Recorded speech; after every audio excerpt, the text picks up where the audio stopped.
Halo semuanya, selamat datang di PAUD Podcast Semraut. Saya Priska. Saya Hilda. Saya Galuh. Saya Theo. Saya Lutfi. Saya Agung. Salam kenal. Oke, kali ini kita mau bahas sesuatu yang menarik nih. Ada yang tahu nggak ya? Salah satu topik mengenai bisnis digital. Kita mau bahas tantangan dan peluang bisnis digital di era industri 4.0. Revolusi 4.0 itu istilah yang digunakan untuk menggambarkan perubahan besar nih di dalam dunia industri di suatu negara, termasuk Indonesia dong. Di revolusi 4.0 ini kita udah menggunakan teknologi digital dan internet di berbagai hal dalam kehidupan. Salah satunya cara berhubungan antar manusia. Industri 4.0 tidak hanya menjadi tantangan tapi juga menjadi peluang nih buat kita. Karena teknologi mengubah cara beraktivitas manusia dalam skala ruang lingkup, kompleksitas, dan transformasi di pengalaman hidup sebelumnya. Kita bahkan akan hidup dalam ketidakpastian global. Oleh karena itu, manusia harus memiliki kemampuan untuk memprediksi masa depan yang berubah dengan cepat. Selain itu, kemajuan ilmu pengetahuan dan teknologi melahirkan kompetisi antara manusia dengan mesin yang mengakibatkan banyaknya tenaga manusia yang digantikan oleh mesin.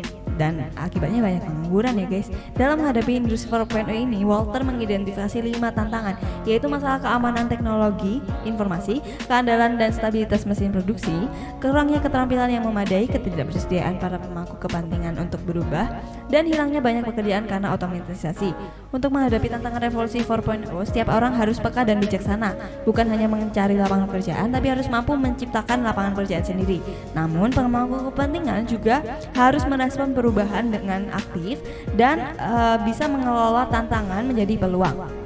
Baik, di era ini kita ada 2 era ya, gimana Mbak Yuda? Nah, untuk era yang pertama itu namanya era disrupsi. Era disrupsi sendiri menurut Davani tahun 1996 merupakan sebuah era di mana teknologi yang sudah ada akan merubah tatanan hidup masyarakat menjadi fundamental loh. Kita ambil contoh teknologi baru ya yang ada saat ini seperti pelayanan berbasis online, adanya Gojek online, makanan online atau GoFood, ada juga jasa pencucian pakaian atau GoClean. Beberapa hal itu akan berdampak baik nih bagi masyarakat terutama dalam memudahkan semua aktivitasnya sehari-hari. Pada era disrupt ini melahirkan berbanyak perubahan yang signifikan nih, terutama untuk merespon tuntutan serta kebutuhan semua konsumen di masa yang akan datang.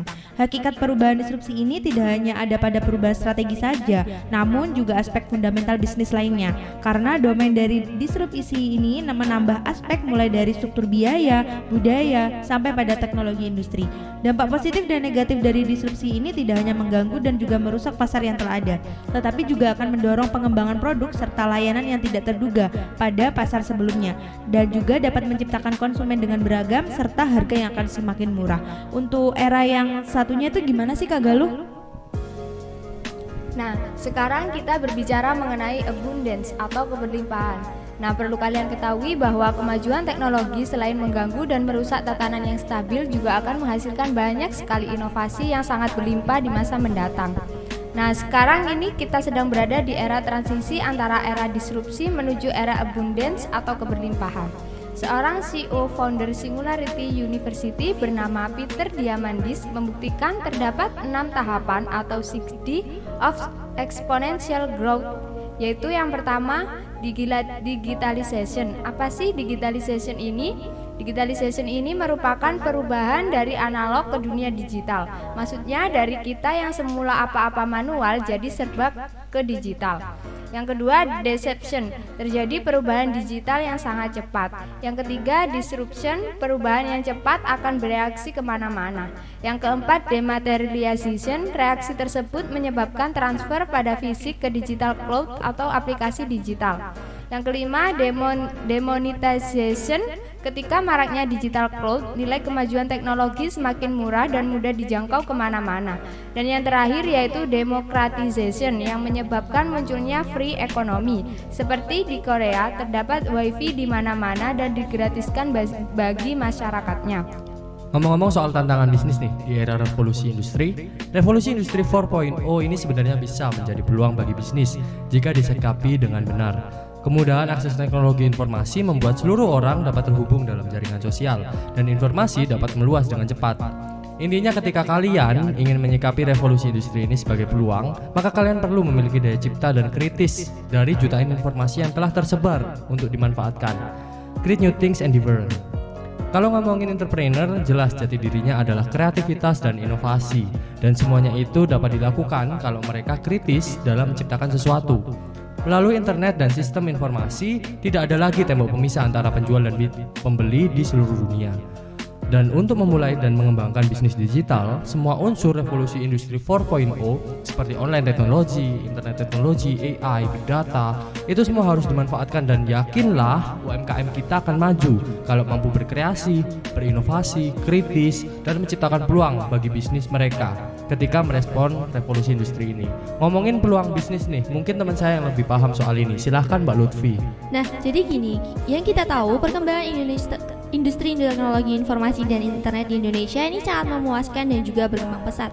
Sekarang ini sudah banyak yang masyarakat menggunakan media sosial seperti Instagram, TikTok, YouTube dan lain sebagainya. Nah, peluang bisnis digital yang berpotensi yang ada di Indonesia itu apa saja sih? Yang pertama yaitu bisnis e-commerce.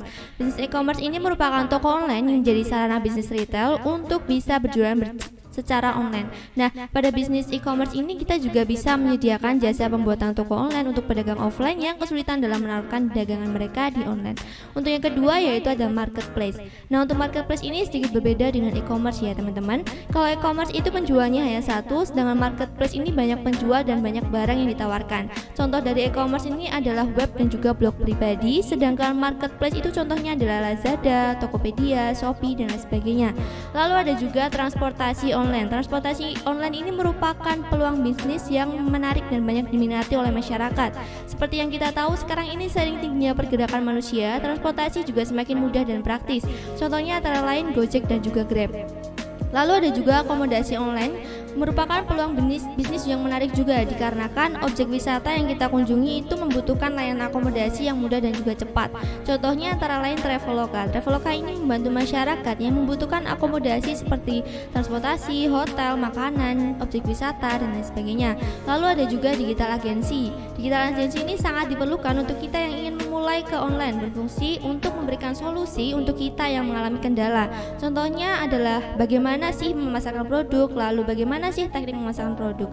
Nah, lalu ada juga digital media. Dalam menjalankan bisnis digital ini kita dituntut untuk memiliki inovasi dan juga kreatif untuk menyediakan dan memberikan konten yang menarik agar menghibur masyarakat dan juga melekat di hati mereka. Tidak hanya itu, konten itu juga harus bermanfaat ya teman-teman. Selanjutnya ada juga vintage atau financial technology yang akan dijelaskan oleh rekan saya lebih mengerti. Mas Agung, dipersilahkan. Baik, jika e-commerce merupakan toko online dan digital marketplace merupakan pasar online atau mall dalam bentuk digital, maka fintech di sini sebagai pasar jasa keuangan. Bidang usaha fintech merupakan layanan keuangan berbasis digital yang meliputi sistem pembayaran, layanan perbankan, layanan asuransi, pinjaman, urun dana hingga pembelajaran kepada masyarakat melalui media digital. Dengan adanya kemajuan teknologi ini, pengajuan kartu kredit ataupun peminjaman dana tidak perlu repot-repot lagi nih teman-teman untuk datang kepada bank konvensional itu sendiri karena semuanya bisa dilakukan secara online dan dimanapun. Peluang bisnis dalam fintech ini masih terbuka sehingga bagi kita yang ingin menggelutinya masih bisa mencobanya. Fintech sendiri menjadi 4 kategori oleh Bank Indonesia. Yang pertama adalah crowdfunding dan peer-to-peer lending. Fintech ini berfungsi sebagai untuk mempertemukan investor dengan pencari modal. Crowdfunding digunakan untuk menggalang dana sebagai tujuan sosial. Sementara untuk P2P lending adalah layanan untuk membantu permodalan pelaku UMKM agar bisa meminjam dananya walaupun belum memiliki rekening bank. Kemudian kedua, market aggregator. Di sini fintech berperan sebagai pembanding berbagai produk keuangan di mana fintech akan mengumpulkan data finansial sebagai referensi oleh pengguna. Kemudian yang ketiga, risk and investment management. Fintech bergerak di bidang untuk membantu konsumen melakukan perencanaan keuangan digital mereka. Kemudian yang terakhir atau yang keempat, payment settlement and clearing. Jenis fintech di sini tergolong dalam kategori pembayaran seperti payment gateway dan e-wallet. Payment gateway merupakan penghubung antara konsumen dan e-commerce yang difokuskan pada sistem pembayaran. Itulah sekilas mengenai financial technology. Nah, itu tadi mengenai tantangan dan peluang dalam bisnis digital. Karena itu, yuk mari kita sama-sama punya daya kritis, kreatif, inovasi, dan daya cipta dalam merespon revolusi industri 4.0 untuk Indonesia emas di tahun 2045. Sekian dari kami, terima kasih sudah menyimak dan sampai jumpa di kesempatan berikutnya. Dadah!